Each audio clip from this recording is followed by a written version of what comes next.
This guy produced Busta Rhymes, It's a Party, Biggie, The Warning, Tupac, Temptations, Craig Mack, Flavor in Your Ear. Nah, come on, this guy's a legend.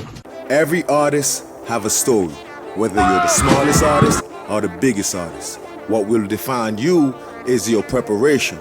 The great Nipsey Hussle once said, luck is just being prepared at all times, so when the door opens, you're ready. This is my journey. You think I'm playing? Hey YouTube, it's your boy Dagger aka Red Robe. Welcome back to the channel. How y'all doing out there? So today I got a great video for you. We're gonna be talking about a producer who is a legend in his own right. Nobody really says he's a legend though, but I say he's a legend. One of the reasons why I decided to make this video about this producer was because I made a major mistake on one of my videos, and I know somebody's gonna be watching that video and be like, that is not correct. Yeah, this dude got his history all messed up. So I want to kind of correct myself, and I'm gonna take the L on that one. I didn't do my research. I should have did more research on who had made that track, but I was doing some calculations in my head. I felt that around the time this producer, who was Jay Dilla, was kind of like the super producer at the time. He was working with Busta at the time, and they probably made that track It's a Party together.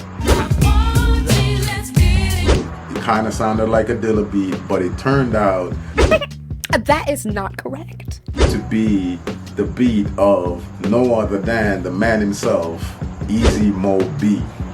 So Easy Mo B was actually the producer of It's a Party by Busta Rhymes. I actually came into this information recently when I was scrolling my Instagram, and he played the original files. Check this out right here.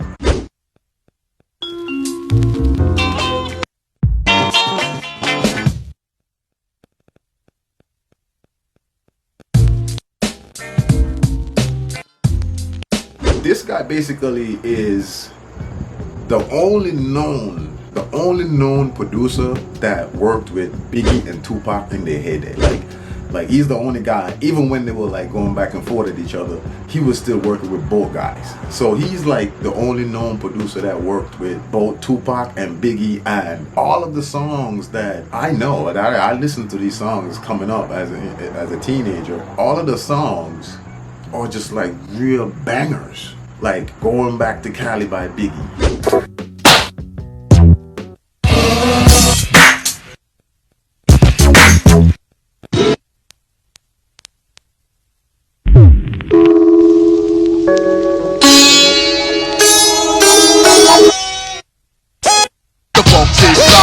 Come on and let me kick the funk,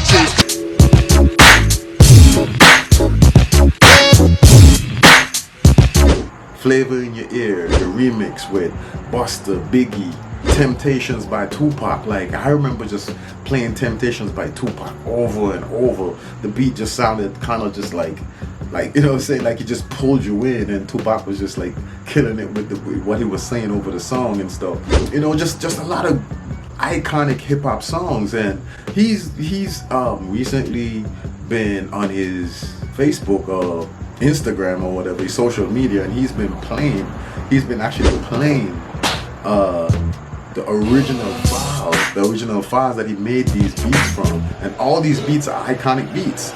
You know what I'm saying? Like I grew up on these beats, like The Warning by Biggie. Like, you know what I'm saying? Like, you remember that song? Who the F is this? Paging me at 5:46 in the morning, crack of dawn, and like, yo, those songs are iconic, man. Like, you know what I'm saying? Like, I've listened to those songs over and over, and I did not know that it was this guy producing these songs. You know what I mean? Because the funny thing about being a producer that's like unknown is that sometimes your work may get other people may get credit for your work, because people don't know that you're the one producing those tracks. Because when you look at it, it was like I thought it was Jay Dilla that produced the track. I literally went up in a whole video and said, yeah, Jay Dilla produced this track. You know what I mean? And I didn't know it was Easy Mo B's track. And when he played those files on his social media, I was like, whoa. That is not correct. This is the guy that produced the track. I was wrong. And I was like, I gotta do a whole piece about this guy, man, because this guy is a legend. This guy has produced some iconic music, and a lot of people don't really talk about him much. But I was like, man, this guy gotta get his flowers, man. He's a legend. Hey, look, on camera, I gotta give you your flowers. I understand what you started. He's produced like the soundtrack to a lot of people's life. Like a lot of people's lives, like, you know what I'm saying? Like, this guy has produced a soundtrack to it, like those songs by Tupac, those songs by Biggie, that the Busta Rhymes, It's a Party, and a bunch of others that are, you know, are Flavor in Your Ear by Craig Mack. Those songs are iconic. Like, those songs are like in the top songs of the hip hop of the century and stuff like that. Like, so this guy is a legend, man. Like, just to name a few of the songs that he produced Biggie, Party and Bullshit, Biggie, Going Back to Cali, Biggie, Warning, Biggie, The What, featuring Method Man. He did Craig Mack, Flavor in Your Ear, the first one on the remix, Tupac, If I Die Tonight, Tupac, Temptation, Tupac, Straight Ballin', and Busta Rhymes, It's a Party. Like, that's a straight fire list. That's straight fire. Can't believe that this man produced those songs. He talks about actually producing, meeting and producing for Tupac. And now you gotta understand, like, if you're producing for Tupac, and this is when Tupac is in the height of his career, like he's in movies, he's like a myth. Name, cuz? Lucky. Lil Lucky? Oh, Lucky, yeah. In a certain sense, like, people feel like, oh, he's a myth. Like, you know what I'm saying? So imagine, like, you had the chance to actually work. He actually talks about working with Pac. Check this out right here. I met Pac at Madison Square Garden at the Budweiser Superfest. Big Daddy Kane, he had a show. Pac was like, yo, I want to work with you. He said, I like all of the stuff that you did with Biggie. He said, the party and bullshit. He said, you may not think, but I know all about that. He said, I rode from here to wherever, he was saying, in the car. He was on a road trip. He said, man, I played that, and I was surprised.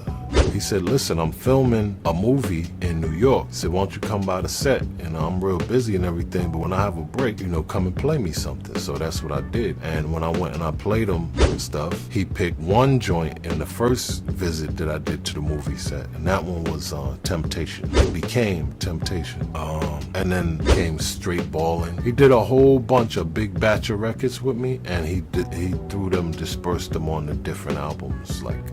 So yo, man, so imagine that, man. Like, you get to pull up at Pac's trailer, you know what I'm saying, where the movie is going on, and you get to playing beats as a producer. You're playing Pac beats, and Pac is picking out which beats he want to use for his project.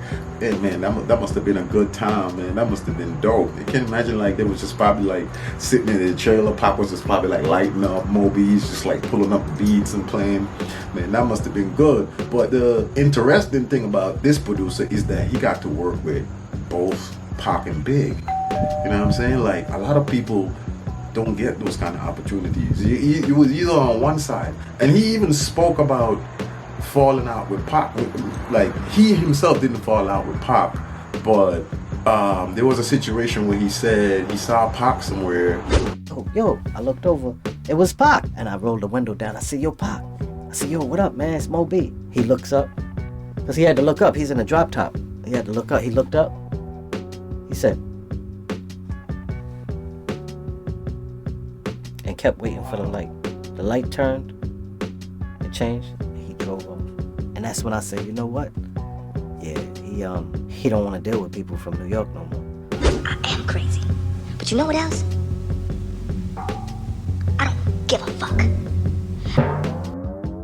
Pac was a wild guy, man. But just that opportunity that he had, and just being able to do that amount of like work with both Biggie and Tupac is crazy. It's crazy. But Biggie and Tupac was close in the beginning, so they would have had some of the same sources of things that they were doing, like producers and studios and stuff like that. They were close in the beginning before they really fell out. So shout out to this guy, man. Shout out to Easy Mo B, man. He is a legend. a legend in the hip hop game, have made some iconic music, and I just wanted to give him his flowers. Hey, look, on camera, I gotta give you your flowers to understand what you started. For that big mistake I made about Busta Rhymes, It's a Party. I love that joint. That's like one of my favorite songs. I used to bump that all the time. I still do sometimes when I'm bumping some music. So shout out to Easy Mo B, man, a legend, and I'm happy he's still here to tell his stories and to tell us what went on back in the day when Pac and Big was around, and how he got a chance to work with both of the biggest rappers of their times, man. So, all right, man, shout out to Easy Mo B. That's my video for today. You guys have a great weekend. It's your boy, Red Rope, aka Dagger, tapping out one time. Peace and one love.